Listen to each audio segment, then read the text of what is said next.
Bienvenidos, queridos amigos, a Inimaginable. Nos hemos embarcado juntos en un viaje a través de las Sagradas Escrituras para encontrar consejos, principios que te pueden ayudar a ti y a mí a tener una vida que realmente vale la pena vivir. Y esta noche te garantizo que juntos vamos a encontrar algo maravilloso. ¿Qué tal te parece si inclinamos el rostro para poder orar? Oremos. Querido Señor, en esta noche nuevamente nos acercamos a tu presencia, felices de poder tomarnos de tu mano como hijos, sabiendo, Señor, que tú nos amas entrañablemente y que tenemos la maravillosa experiencia de caminar contigo. Papito, una vez más te pedimos a través de Jesús que con tu Espíritu Santo abras las Escrituras y nos des, Señor, entendimiento de aquellas cosas que entendemos, que estudiamos. Y también, Padre, que nos des un corazón que esté dispuesto a albergar aquello que aprendamos y hacerlo nuestro, para que veamos estos mensajes como algo personal, algo que tú has dejado para nosotros personalmente. Gracias por hacerlo, Señor. Gracias por bendecirnos. Y ahora que abrimos tu palabra, que sea tu Espíritu el que nos guíe. Por Jesús. Amén. Durante la batalla entre Francia e Inglaterra durante el reinado de Napoleón Bonaparte, ocurrió una experiencia que ilustra de lo que vamos a hablar hoy. En aquellos tiempos en Francia, para conscriptar a los que iban a ir a la guerra, se hacía a través del sistema de lotería o de azar. Se echaban todos los nombres de aquellos hombres que estaban de edad de servir en el ejército, se los ponía en un sombrero y las autoridades sacaban nombres hasta que se cumplía el número necesario. Cuando hacían aquello, luego iban a buscar a aquellos cuyos nombres habían sido escogidos. Y ocurrió que en el caso de un hombre llegaron las autoridades a su hogar y cuando le informaron que él había sido elegido para ir a la guerra, él les hizo saber que él no podía servir, pues él había muerto en acción. Las autoridades quedaron sorprendidas, no supieron qué decir. Y él les dijo, vayan ustedes a ver a los anales, a los registros, y se van a dar cuenta que es así. Bueno, ciertamente ellos fueron y encontraron registrado en sus propios escritos que este hombre había desaparecido, había muerto en acción. Bueno, volvieron a la casa ahora del hombre ansiosos por encontrar una respuesta. Y el hombre les explicó que cuando su nombre había sido elegido para ir a la guerra la primera vez, su vecino vino y le dijo, mira, tú tienes una esposa, tienes hijos, yo no tengo a nadie. Si tú te vas a la guerra y mueres, la pérdida va a ser muy grande. Si yo voy a la guerra y muero, no va a ser tan grande porque yo no dejo a nadie detrás mío. Dame tus papeles y yo me voy a presentar como que yo fuera tú. Entonces hicieron el convenio, el vecino se fue, se presentó él y él murió en la batalla, en una de las batallas. Las autoridades no sabían qué hacer, así que llevaron el caso a la corte. Por un tiempo se discutió en la corte no supo qué hacer y así se fue de corte en corte hasta que llegó a la Corte Suprema. Y la Corte Suprema pidió que Napoleón Bonaparte interviniera y dijera qué se debería hacer en el caso. Cuando Napoleón Bonaparte estudió el caso, él declaró de que el Estado no tenía demanda alguna sobre este hombre, pues este hombre legalmente había muerto en la persona de su amigo, pues el amigo era el sustituto. Extraño nos puede parecer esta historia y este principio de la sustitución, pero es un principio real. Cuando alguien toma el lugar de otro y sufre o paga o lleva sobre sí lo que el otro merecía como algo que él debe llevar. Este principio de la sustitución fue introducido cuando Adán y Eva pecaron, pero fue creado mucho, mucho antes. Antes que se originara el pecado, cuando Dios creó un plan para rescatar a la raza humana y al universo del pecado, el principio de la sustitución fue creado por Dios. Así que este principio es tan viejo como el universo, y más viejo aún. Pero es el principio en el cual la salvación de la raza humana ha sido establecido. Como decíamos, Adán y Eva, cuando ellos pecaron y llegaron a merecer la muerte, Dios los introdujo a este principio maravilloso llamado la sustitución. En el libro de Génesis capítulo 3 y versículo 15, cuando el Señor viene a buscar a Adán y Eva, Adán y Eva estaban escondidos en los matorrales de ahí del jardín del Edén, asustados porque Dios les había dicho que la paga de la desobediencia iba a ser la muerte, a pesar de que no entendían lo que era la muerte. Estaban avergonzados, tenían miedo en el corazón, pero escucharon la voz de Dios y luego salieron, y cuando salieron se dieron cuenta de que no tenían nada que tener miedo, porque el Dios, su papito, el Dios que los había creado, no estaba enojado con ellos ni tenía el deseo de destruirlos, sino que Él tenía un plan para salvarlos. Y aquel plan maravilloso se encuentra en el libro de Génesis, capítulo 3, versículo 15. Y dice así: pondré enemistad entre ti y la mujer, y entre tu simiente y la simiente suya. Esta te herirá en la cabeza y tú le herirás en el calcañar. En vez de Dios venir con acusaciones, en vez de Él venir con el deseo de destruir, Dios trajo buenas nuevas a Adán y Eva. Y aquí estas noticias son presentadas a la pareja en manera de una profecía y una promesa. Porque es profecía y algunos símbolos. Se nos dice de que va a haber enemistad entre la serpiente y la mujer. La serpiente, por supuesto, representa a Satanás.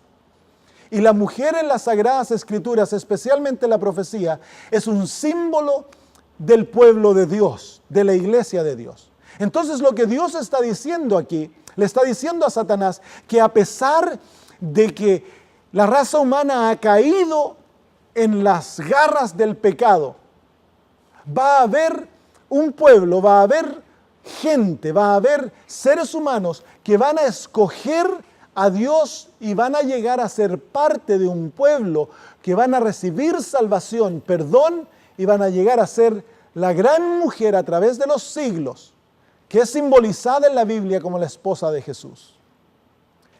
Así que va a haber enemistad entre Satanás y el pueblo de Dios, aquellos que son salvos. Y luego dice, y entre tu simiente.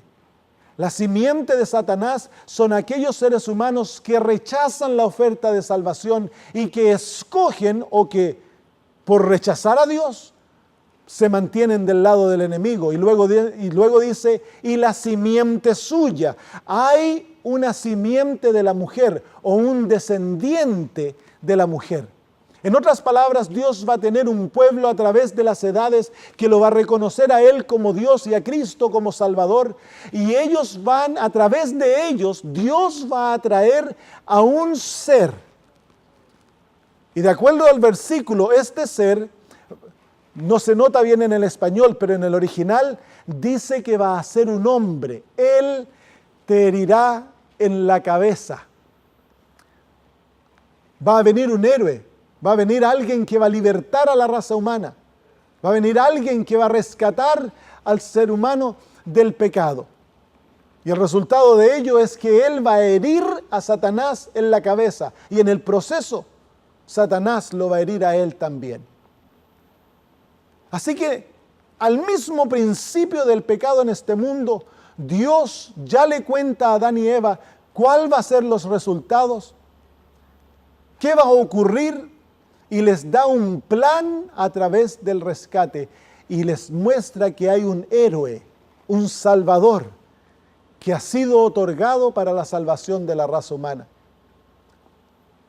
Sí, uno iba a venir que iba a destruir a Satanás, Pero en Génesis capítulo 3 y versículo 21 se nos da una vislumbre del medio a través del cual este Salvador, este héroe, iba a rescatar a la raza humana.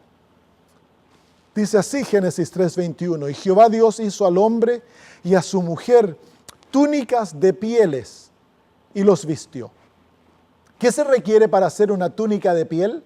Una túnica es algo hecho de un animal, es una vestimenta y es de piel, es hecha del cuero de un animal. Para poder hacer una túnica del cuero de un animal, agarras un animal, le sacas la piel y lo dejas vivo. Se debe sacrificar al animal primero. Y una vez que el animal ha sido muerto, sacrificado, entonces se extrae la piel para hacer la túnica. En este versículo se enseña el Evangelio. Es la primera vislumbre del Evangelio que obtenemos en las Sagradas Escrituras. En otras palabras, Adán y Eva merecían la muerte. Ellos habían comido del fruto y Dios les había prometido que del día que de él comieres ciertamente morirán. Pero nosotros leemos las Escrituras y nos damos cuenta que Adán y Eva no murieron aquel día. Murieron 1000 años más tarde, pero ellos no murieron la paga del pecado, murieron una consecuencia del pecado. En las Sagradas Escrituras hay 2 muertes.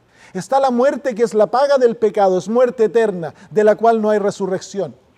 Y está la muerte que es una consecuencia del pecado. La Biblia llama a esa muerte un sueño. De esa muerte todos resucitarán. La paga del pecado es muerte eterna. He aquí entonces vemos de que Adán y Eva no recibieron la paga del pecado, no murieron eternamente. Y nos preguntamos por qué. Y la respuesta es sencilla. Dios tenía un plan para rescatarlos. Y en este plan para rescatarlos, alguien se ofreció por Adán y Eva. Alguien tomó el lugar de Adán y Eva y está simbolizado por estos 2 animales que murieron en el lugar de Adán y Eva. Adán y Eva merecían morir, pero ellos no mueren. Adán y Eva estaban desnudos, pero con la muerte de este sacrificio, ellos terminan vestidos. Y en vez de ellos morir, los animalitos toman el lugar de Adán y Eva y son tratados por Dios como que ellos son culpables y mueren y quedan totalmente desnudos como merecían Adán y Eva. He aquí la gran verdad de la sustitución. Dios había proveído un sustituto, uno que iba a tomar el lugar del culpable y se iba a hacer el culpable. Y él, al morir por el culpable, iba a recibir lo que ellos merecían para darle lo que él merecía. Debe haber sido una experiencia terrible para Adán y Eva, ver morir a uno de sus mascotas, ver morir deben haber sido corderos o becerros que fueron sacrificados por ellos. Debe haber sido terrible la experiencia, nunca se les debe haber ido de la mente el ver morir a estos animalitos. Ellos sabían que eran ellos los que merecían morir. Pero cuando Adán y Eva entendieron la verdad que se les enseñaba a través de esos sacrificios, que uno iba a tomar su lugar un día, que su Creador, Jesús, el Dios del cielo, era el que iba a morir por ellos, entonces partió su corazón. Querido amigo, la verdad de la sustitución nos enseña que Dios, para salvarnos, iba a tener que tomar nuestro lugar, pagar por nuestra culpa, sufrir nuestro castigo, para que tú y yo pudiéramos recibir su santidad, ser perdonados y ser vestidos por su gloria. Es interesante ver que incluso en el símbolo de aquel día, Adán y Eva se vistieron en las túnicas de pieles. Y si tú fueras a mirar a Adán y Eva de lejos trabajando en el campo, te darías cuenta de que ellos se ven como los animales que tomaron su lugar.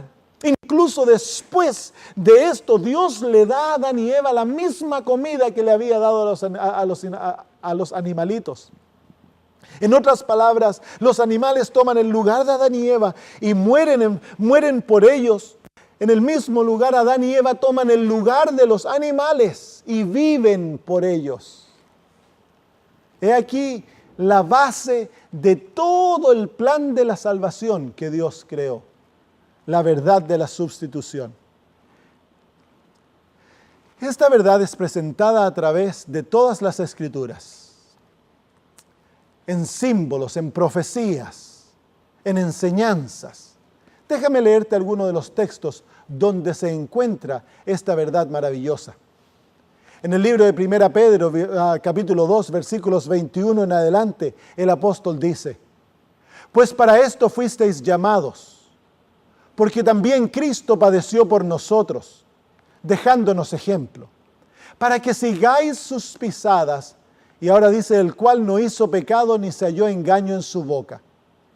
Quien cuando le maldecían no respondía con maldición. Cuando padecía no amenazaba, sino encomendaba la causa al que juzga justamente. Quien llevó él mismo nuestros pecados en su cuerpo sobre el madero, para que nosotros, estando muertos al pecado, vivamos a la justicia, y por cuya herida fuisteis sanados. ¿Te das cuenta cómo el texto habla de que Jesús era santo, no pecó, no hizo nada malo, y sin embargo Él llevó sobre su cuerpo nuestros pecados? Y Él fue herido para que nosotros fuésemos sanados. En otras palabras, Jesús toma lo que nos corresponde a nosotros y nosotros recibimos lo que les corresponde a Jesús. El principio de la sustitución. En Isaías 53, versículos 3 y 4 está escrito: despreciado y desechado entre los hombres, varón de dolores, experimentado en quebranto, y cómo escondimos de él el rostro. Fue menospreciado y no le estimamos. Ciertamente llevó él nuestras enfermedades y sufrió nuestros dolores, y nosotros le tuvimos por azotado, por herido de Dios y abatido. Mas él herido fue por nuestras rebeliones, molido por nuestros pecados. El castigo de nuestra paz fue sobre él, y por su llaga fuimos nosotros curados. Todos nosotros nos descarriamos como ovejas, cada cual se apartó por su camino, mas Jehová cargó en él el pecado de todos nosotros.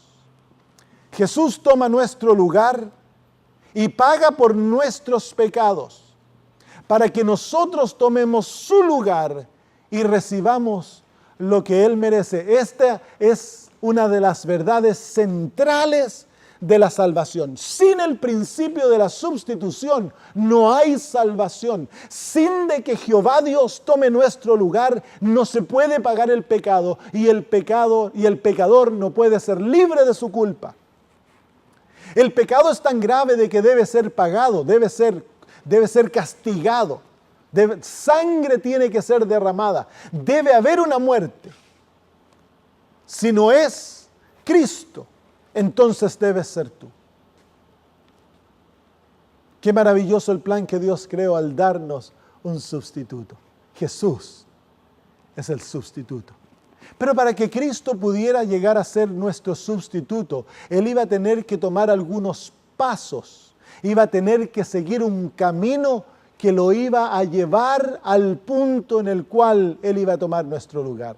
En el libro de Filipenses se hace un resumen de los pasos a través de los cuales Cristo iba a tener que experimentar, entrar en la experiencia de la sustitución. Dice así: haya pues en vosotros este sentir que hubo también en Cristo Jesús, el cual siendo en forma de Dios no estimó el ser igual a Dios como cosa a que aferrarse, sino que se despojó a sí mismo, tomando forma de siervo, hecho semejante a los hombres, y estando en la condición de hombre, se humilló a sí mismo, haciéndose obediente hasta la muerte, y la muerte de cruz. ¿Te das cuenta que hay una serie de pasos a través de los cuales Jesús iba a caminar a través de ellos para llegar a morir por nosotros en la cruz?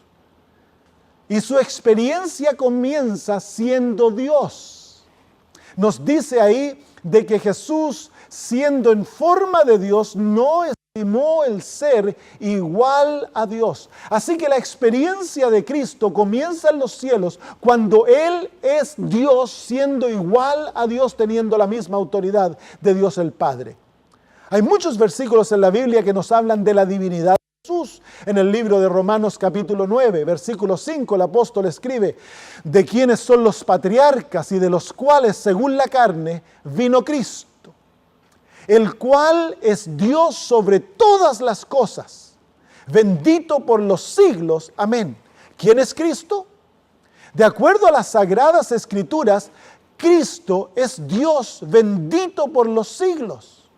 En otras palabras, Jesús, antes que Él fuera ser humano, Él había sido Dios por los siglos de los siglos. Él fue el creador, dice la Biblia. Todo fue creado por Él y a través de Él. Y sin Él nada existe de todo lo que existe. Así que el que escogió ser nuestro sustituto, el que escogió venir a morir por nosotros, es el mismo creador del universo. Qué maravilloso Dios que tenemos. En el libro de Isaías capítulo 9 y versículo 6, en una profecía escrita 700 años antes del nacimiento de Jesús, se dice: porque un niño nos es nacido, hijo nos es dado, y el principado sobre su hombro, refiriéndose a Jesús. Y dice así: y se llamará su nombre admirable, consejero, Dios fuerte, Padre eterno, príncipe de paz. ¿Quién era el que iba a venir? ¿Quién era el que iba a nacer para llegar a ser el Hijo prometido de Dios? Nadie más que el Dios fuerte, el Padre eterno, nuestro Creador, el Dios eterno, se iba a ser un ser humano. Jesús es Dios. La gran diferencia entre Jesús y Buda y Mohammed y todos los otros personas que son adorados en este mundo es que Cristo es Dios, 100% Dios. Dios hecho carne, que vino a este mundo para rescatar a la raza humana del desastre del pecado. Pero luego nos dicen las Escrituras que para poder llegar a ser nuestro sustituto, Jesús se iba a tener que identificar con nosotros, iba a tener que llegar a ser uno con nosotros. Y en el libro de Hebreos capítulo 2 se nos habla: así que por cuanto los hijos participaron de carne y sangre, Él también participó de lo mismo. Carne y sangre tomó, para destruir por medio de la muerte al que tenía el imperio de la muerte, esto es, al diablo, y librar a todos los que por temor de la muerte estaban durante toda la vida sujetos a servidumbre. Porque ciertamente no socorrió a los ángeles, sino que socorrió a los descendientes de Abraham.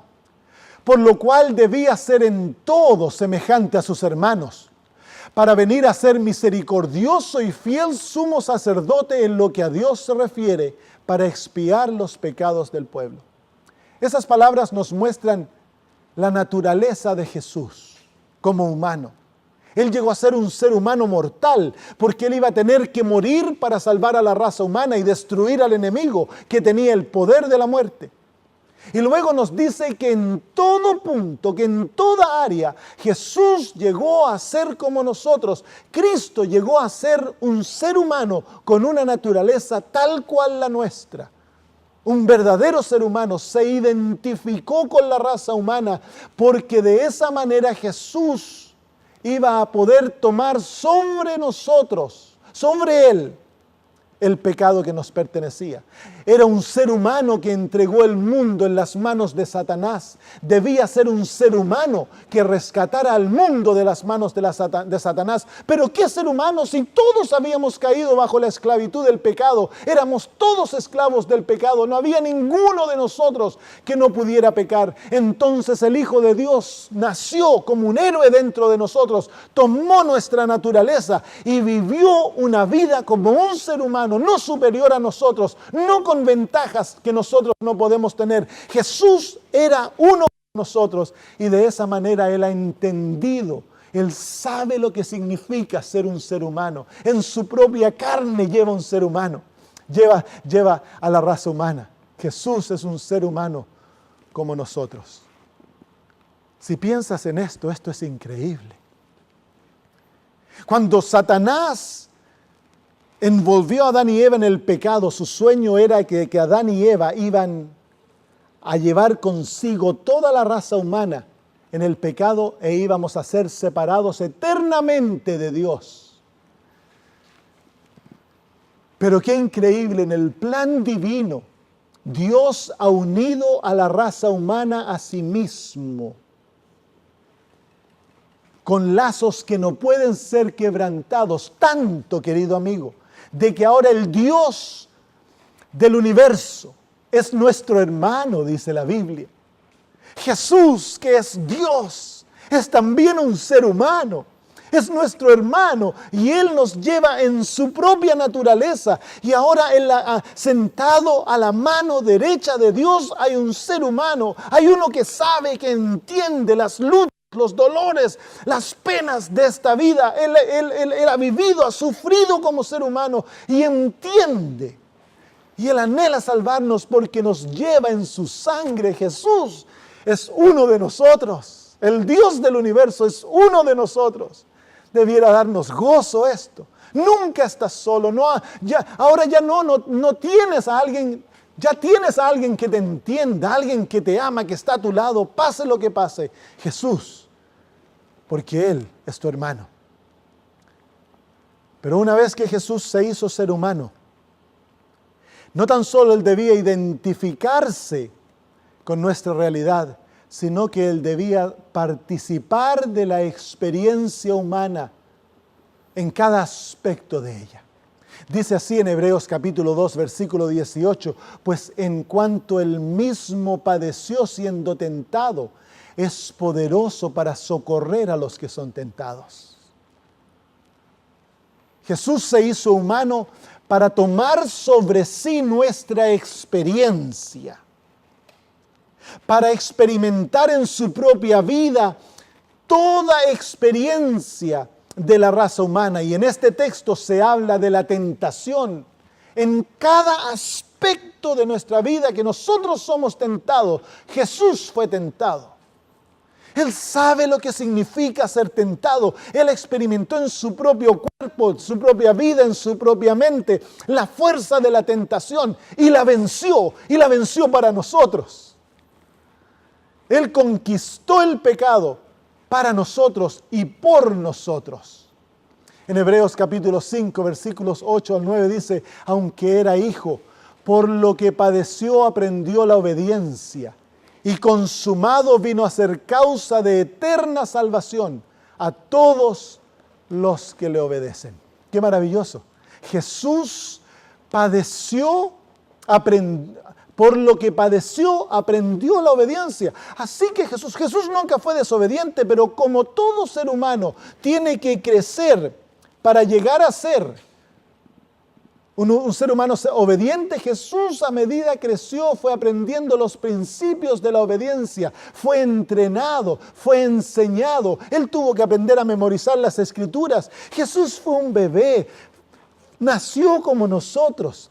Él fue enseñado a caminar, Él fue amamantado, Él fue enseñado por el papá a ser un carpintero. Jesús no era uno que creció en un lugar de ricos, en un palacio. Jesús era el hijo de un carpintero. Él tenía manos callosas, hombros anchos, brazos fuertes, porque por 30 años trabajó como un carpintero construyendo casas haciendo muebles, teniendo que ir al cerro a cortar árboles. Él fue pobre, él tuvo que ayudar a su familia cuando el papá murió y sostener a su familia. Jesús sufrió la realidad humana como nosotros la vivimos. Él confrontó la vida como todos nosotros la confrontamos. Jesús vivió nuestra vida. Y hay una verdad más profunda en esto. Jesús en la Biblia es llamado el segundo Adán. En otras palabras, Jesús volvió a vivir la vida de Adán. Pero porque Adán había fracasado en su experiencia y le entregó el mundo a Satanás y él se hizo culpable de muerte. Jesús, para rescatar a Adán, tiene que entrar en la experiencia de Adán, tiene que vivir la vida de Adán, y donde Adán fracasó, Jesús tuvo la victoria, y así Jesús redime la vida de Adán. Y cuando Adán pone su fe en Jesús, Jesús lo puede salvar y darle una vida perfecta. Pero Jesús no es tan solo el segundo Adán. Jesús es el segundo Abraham, el segundo Moisés, el segundo David, el segundo Salomón. Cada héroe de las Escrituras confronta en Cristo un segundo. Porque así donde David fracasó, donde Josué fracasó, donde Moisés fracasó, donde Abraham fracasó y se perdieron y fueron condenados a muerte, Jesús redime su vida. Él vive una vida perfecta, tomando su lugar, viviendo su vida. Y así le ofrece a Dios la vida de Moisés, Abraham, Noé, Josué, David. Una vida perfecta le ofrece a Dios, como que Él fuese David, como que Él fuese Abraham.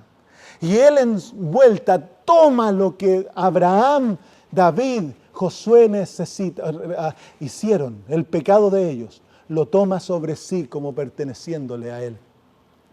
Jesús tomó nuestra vida, pero no tan solo la vida de los antepasados de Jesús, sino que Jesús llegó a ser mi segundo, llegó a ser mí. Y al tomar mi lugar, Cristo vive mi vida y redime mi vida totalmente. Así que yo ahora en Cristo encuentro una vida perfecta. Es maravilloso cuando vemos ahora en Gálatas 3, que haber recorrido el camino que lo prepara para ser sustituto, entonces Jesús cumple la labor del sustituto.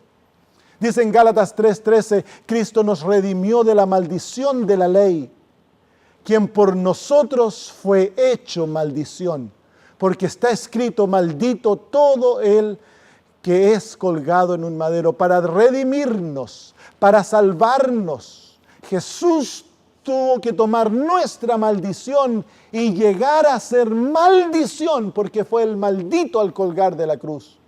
Y en 2 Corintios 5:21, mi texto predilecto de las Escrituras: al que no conoció pecado, este es Jesús, por nosotros Dios el Padre lo hizo pecado, para que nosotros fuésemos hechos justicia de Dios en Él. Que dice las Escrituras que para que nosotros podamos llegar a tener salvación, Dios toma a Jesús y lo hace pecado.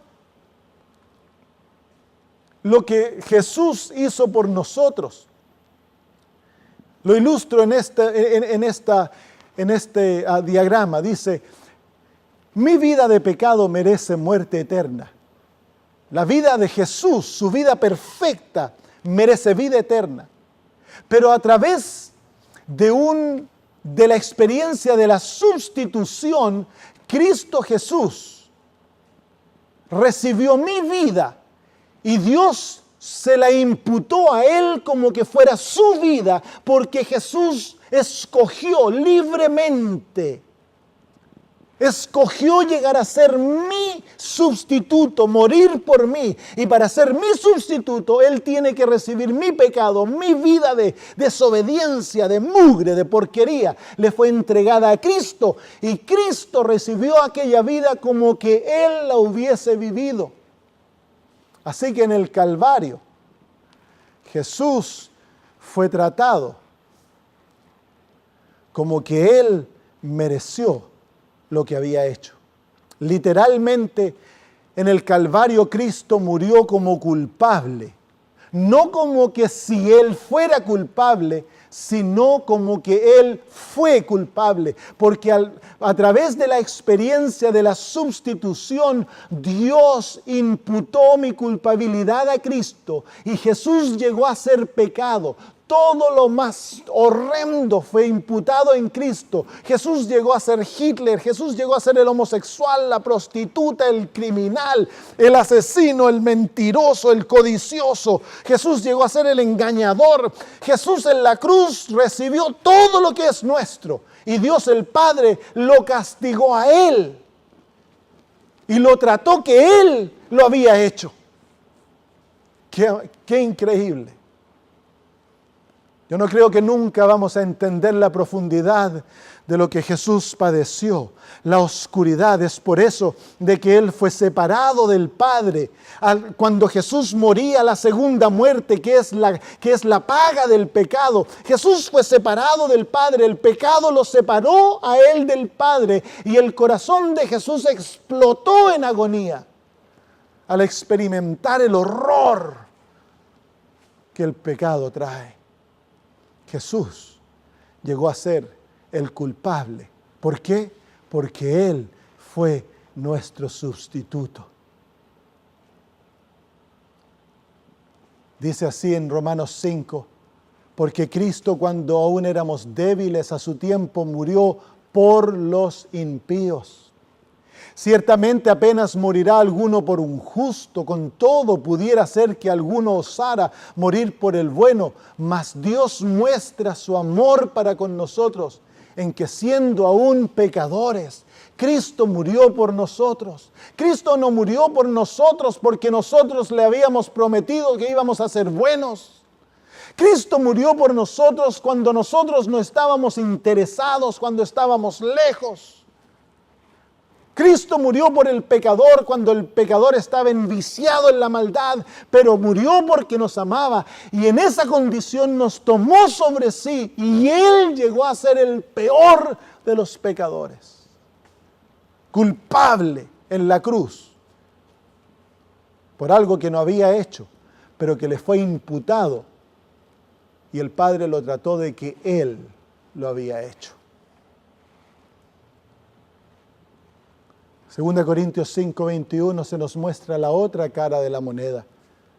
Dice, al que no conoció pecado, por nosotros lo hizo pecado. Y ahora viene la otra cara de la moneda, para que nosotros fuésemos hechos justicia de Dios en Él.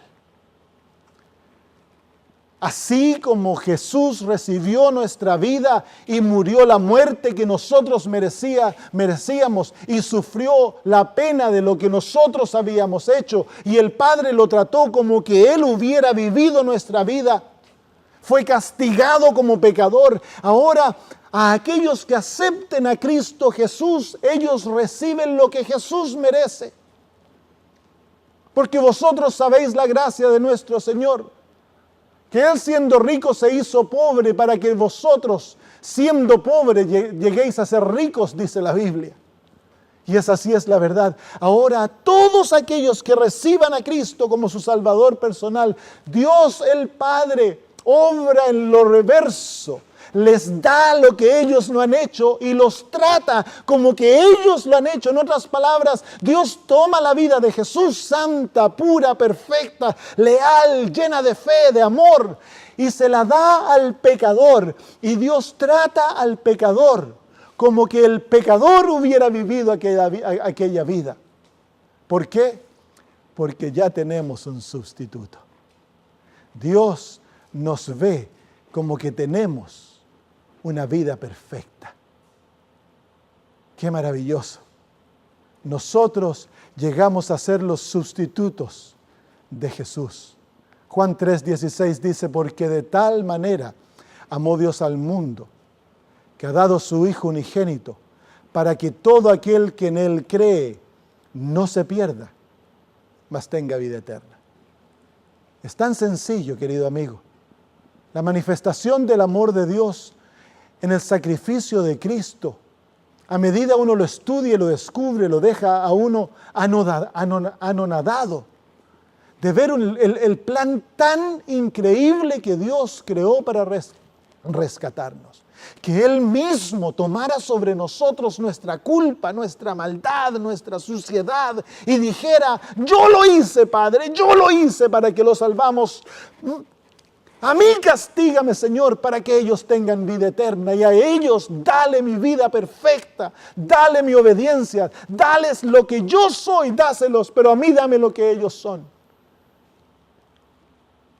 Si esto no conmueve tu corazón, amigo, para amar a Dios, Si esto no te lleva a aceptar a Cristo y aferrarte de Él tan solo, no sé qué puede hacerlo. Yo crecí en un hogar cristiano, en un hogar adventista. Desde pequeñito yo siempre anhelé ser pastor. A la edad de 29 años llegué a ser pastor, luego de estudiar 4 años en la universidad. Y comencé a ministrar, ministré por 8 años y no fue hasta en el 8º año de ministerio que yo realmente me encontré con Cristo y fui convertido. Ocurrió, en el medio de una experiencia habíamos comenzado un centro de entrenamiento para obreros laicos. Yo invité a una persona a hablarle a los estudiantes y este hombre presentó un mensaje del cual yo te voy a presentar en unas reuniones, que a mí me dejó muy enojado. Me fui a casa enojado, ni siquiera me despedí del que había hablado.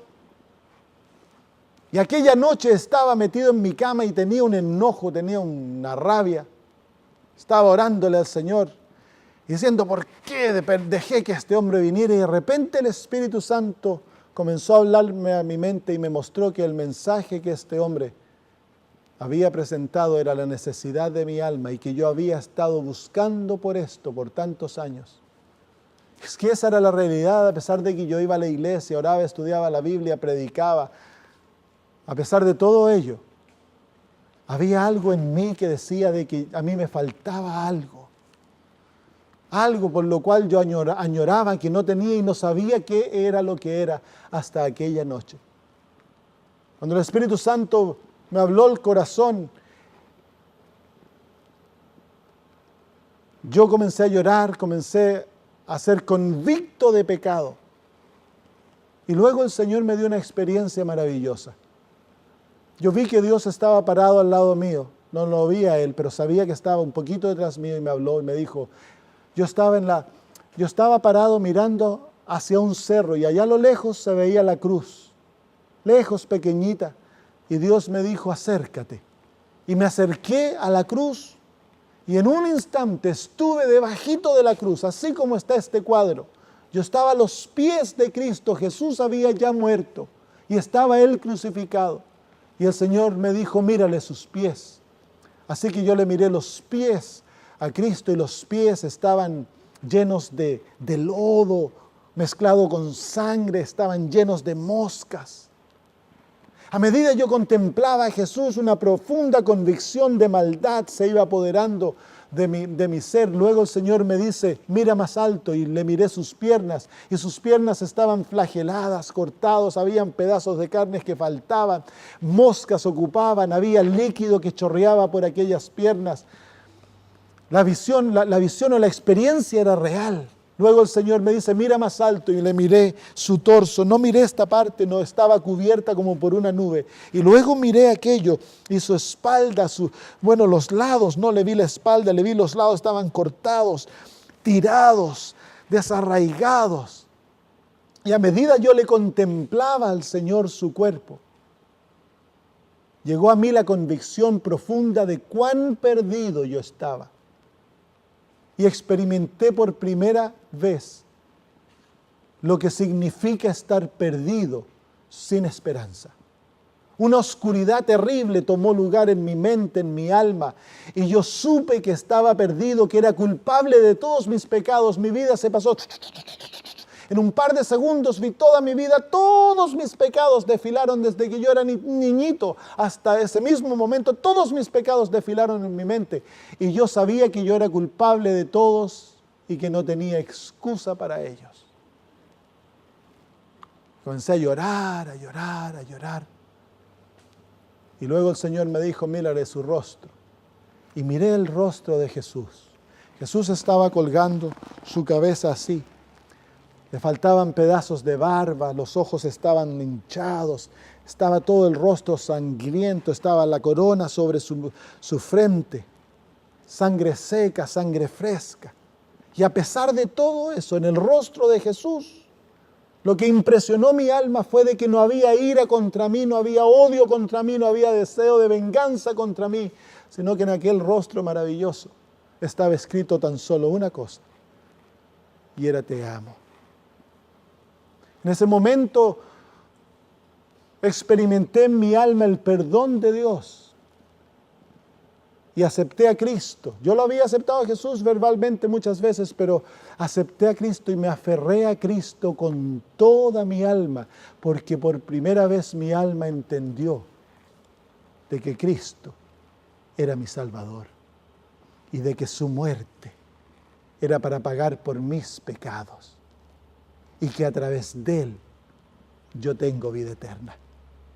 Querido amigo, yo no sé si tú has aceptado a Cristo como tu Salvador. Yo no sé en qué situación te encuentras, pero donde estés, Cristo murió por ti. No importa cuán oscura, cuán profundos sean tus pecados, cuán negro seas, cuán lejos te hayas ido de Dios, cuán horrendo sean las cosas que hayas hecho o estés haciendo. En Cristo tienes un Salvador. Su vida redimió tu vida y Él te ofrece una vida perfecta. Si tú vienes a Él reconociendo tu necesidad, si tú vienes a Cristo reconociendo que eres pecador, que estás perdido y que no puedes ofrecerle nada, si lo reconoces y estrechas tus brazos para aceptar a ese Jesús que ha muerto por ti como tu sustituto, el Señor promete perdonarte todos tus pecados y darte una vida nueva. Pero tú tienes que escogerlo, nadie te puede forzar, eres libre para decir sí y libre para decir no. Yo dije sí y mi vida fue transformada. No cambiaría a Cristo por nada. La paz, el gozo que ahora tengo en mi vida, estoy dispuesto a cambiarlo todo por ello. Pero esta experiencia tú tienes que tenerla, yo no te la puedo dar.